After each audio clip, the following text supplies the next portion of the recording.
Now, vandalism, arson, theft and destruction have become the hallmarks of South Africa's once impressive rail network, and this has had quite a major impact, not only on the economy, but also on the movement of people. Cable theft and lack of maintenance have crippled parts of Transnet and process infrastructure, but the fundamental question is, where did we go wrong?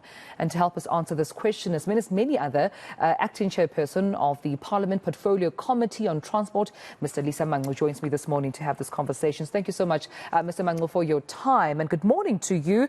Where did we go wrong from your perspective as the Parliament Portfolio Committee on Transport? I mean, conducting oversight, where is, of course, the error here? Morning to Melo and your viewers. Well, it's a very big problem.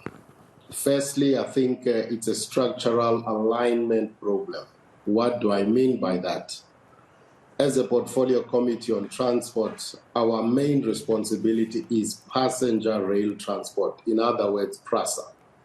Now, your Transnet freight, which your business editor has eloquently presented now, falls within the stable of Transnet, which is under Department of Public Enterprises. However, as a portfolio committee on transport, it's something that concerns us. And as I said, the possible misalignment in that a portion of the rail network doesn't fall under PRASA or doesn't fall under Transnet. So there's a shared model in terms of usage of rail network.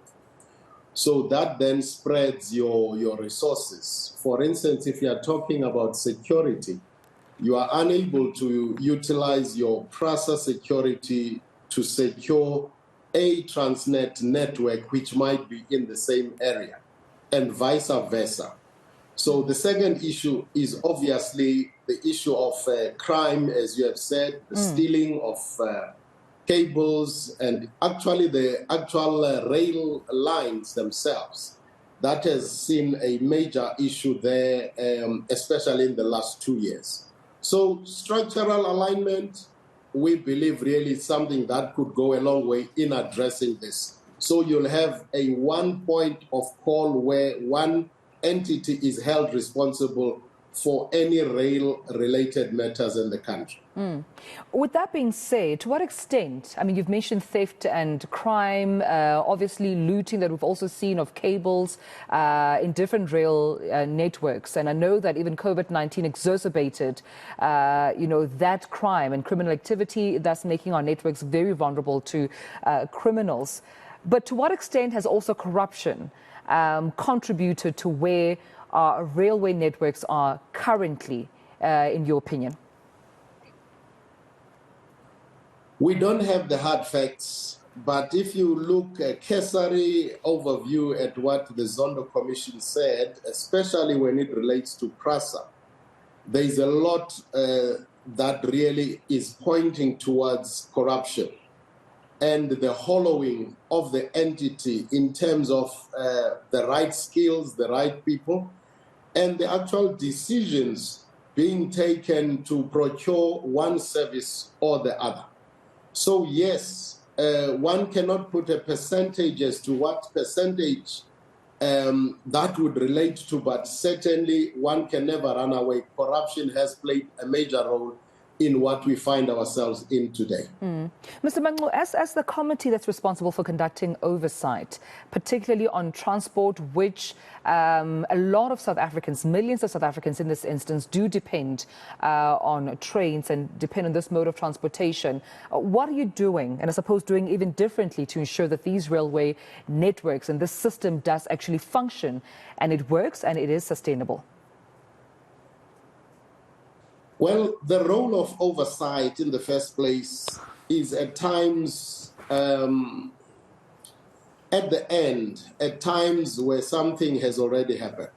So what the portfolio committee would do would engage the necessary entities and the department to look at their plans. In this particular case, what are their plans to restore?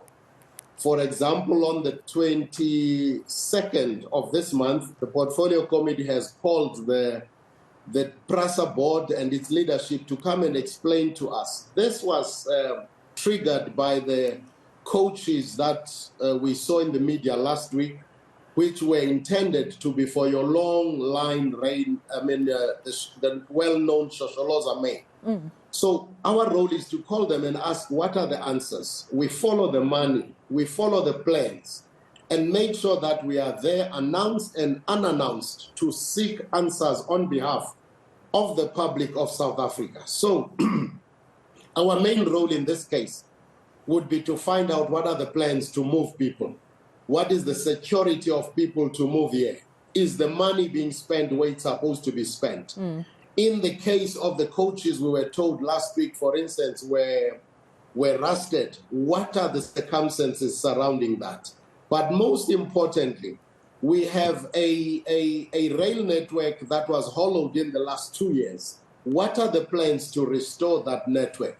So our oversight, in particular, the committee has focused on PRASA. PRASA has been our main priority because of its importance it plays in the economy, in the moving of people safely and also economically.